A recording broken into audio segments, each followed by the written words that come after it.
political side of things, just help people understand why uranium is classified as a clean fuel. Yeah, no, look, nuclear has always been an emotional issue for people, and I think they associate it with, bombs. And, even if you look at the black swan events that have occurred, at Fukushima, for example, to this day, there has been no deaths from the nuclear reactor, issues that they had. There were deaths from the tsunami.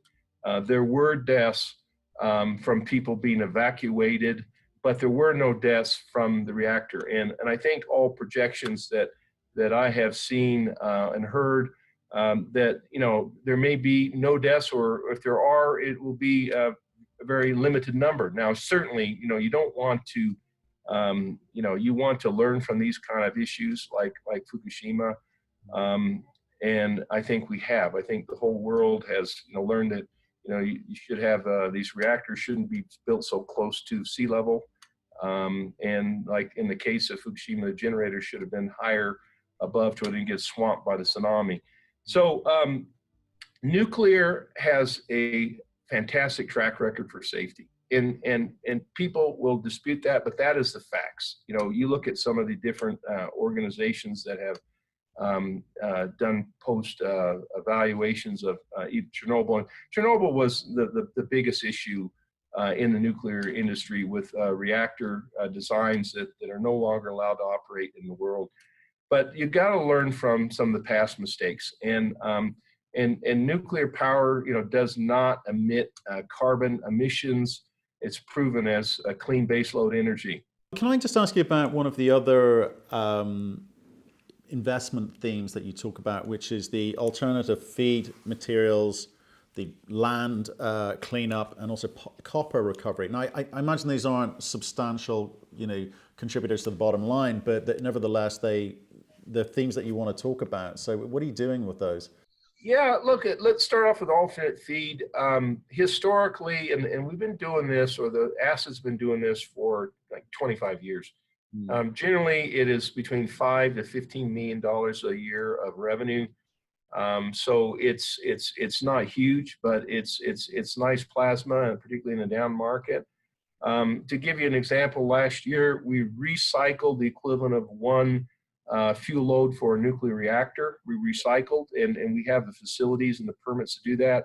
A year before last, it was 2 nuclear reactor fuel loads worth of material. So it's a great service we provide out there that nobody else does. We're looking to expand that, so this 5 to 15 could be greater than that in time.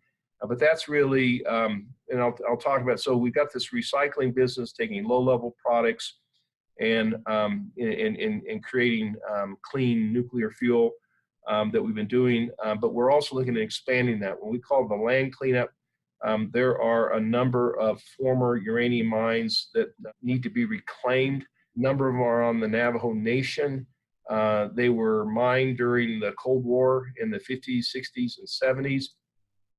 And the EPA has collected about $1.7 billion in trust to clean up those mines. The White Mesa Mill is located maybe 20 miles from the Navajo Nation border, and we have all the permits required to assist in that cleanup. So, even if hypothetically we got 10% of that 1.7 billion or 5% or whatever, you're talking a lot of money. Yeah. And if you complement that $5 to $15 million in alternate feed, you look at a nice secondary or third tier business for us, and doing a good service to the environment, to the Navajo Nation, and through that recycle, we're actually able to recover uranium from those low-level, low-grade ores that were mined from those deposits. So I'm really proud of that part of the business. I think it really shows the company's committed to kind of the cradle to grave principles, and we're the only ones that can do that that I know of in the world, but certainly in the United States. That's impressive. I mean, it also helps with the clean credentials. It does help with the clean credentials, and I like to emphasize that that, during the Cold War, the U.S. government would buy uranium from anyone who would sell them the uranium. So, a lot of these mines are remnants of that period. And that was a time when there were no permits required. They weren't required to reclaim. And literally the miners just went out and started digging. I'd be interested in hearing more about that story as it develops, because that's potentially a very large business in its own right.